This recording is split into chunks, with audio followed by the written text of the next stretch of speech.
ஆண்டவரும் அருமை ரட்சகருமாக இருக்கிற இயேசு கிறிஸ்துவின் ஆச்சரியமான நாமத்தில் தினமும் கர்த்தருடைய சத்தத்தை கேட்டுக்கொண்டிருக்கிற என்னுடைய பிள்ளைகளை வாழ்த்துகிறேன், ஆசீர்வதிக்கிறேன்.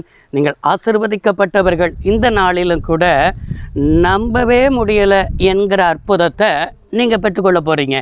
அது உங்களுடைய குடும்பத்திலும் சரி, தனிப்பட்ட வாழ்க்கையிலும் சரி, நீங்கள் வேலை பார்க்குற காரியத்திலும் சரி, எத்தனை பேர் விசுவாசிக்கிறீங்க? நம்பவே இதை என்னால் முடியலையே என்கிறத நீங்கள் பார்க்க போகிறீர்கள் என்பதை ஆண்டவர் தீர்க்கமாய் பேசி கொண்டிருக்கிறார்.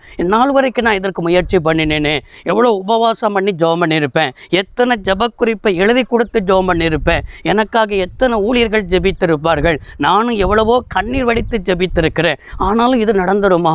இது நடக்காமல் என் வாழ்க்கையில் என்னை பாதித்து கொண்டிருக்கிறது, என்னை ஒரு புலம்ப வைத்து கொண்டிருக்கிறது.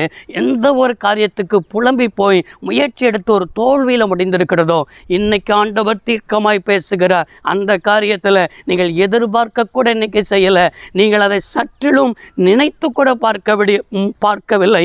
ஆனாலும் தேவன் உங்களுடைய வாழ்க்கையில் நம்ப முடியாத காரியத்தை கர்த்தர் இன்றைக்கு உங்களுடைய காரியத்தில் வாய்க்க பண்ணுகிறார். விசுவாசிக்கிறவங்க ஆமென் சொல்லுங்க பார்ப்போம்.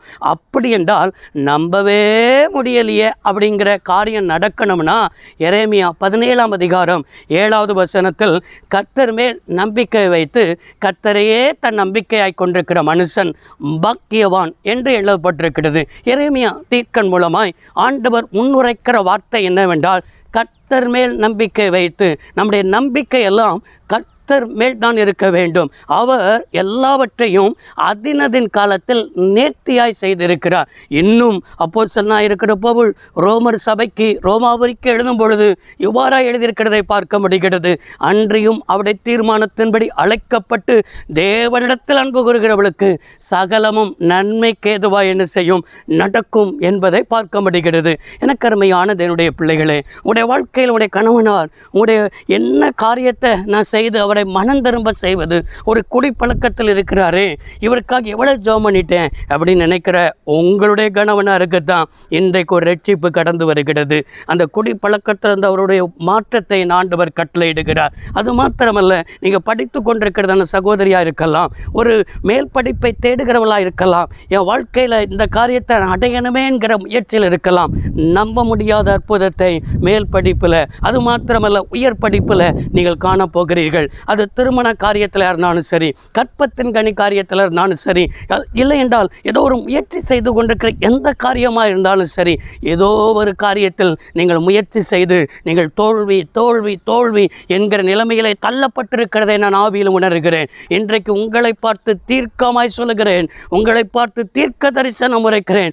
நம்ப முடியாத காரியத்தை என் தேவன் உங்களுக்கு செய்ய போகிறார். அதை விசுவாசிக்கிற பொழுது நீங்கள் இருதயத்துக்குள்ளே ஒரு ஆமேன் என்கிறதை சொல்லுங்கள். அப்படியே கர்த்தர் உங்களுக்கு செய்ய என் ஆண்டவர் போதுமானவராயிருக்கிறார். அப்படி என்றால் கர்த்தர் மேல் நம்பிக்கை வைத்து கர்த்தரே தன் நம்பிக்கையாய் கொண்டிருக்கிற மனுஷன்தான் பாக்கியவான்.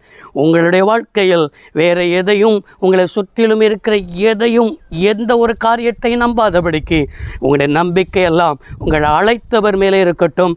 அவர் உங்களை நிச்சயமாய் நம்ப முடியாத காரியத்தை நீங்கள் பெற்றுக்கொள்வீர்கள். ஜெபிப்போம். சர்வ வல்லமையுள்ள தெய்வமே, அருமை தகப்பனே, இந்த வார்த்தையை கேட்ட பிள்ளைகள் அப்படியே நம்ப முடியாத அற்புதத்தை, அதிசயத்தை பெற்றுக்கொள்வார்களாக.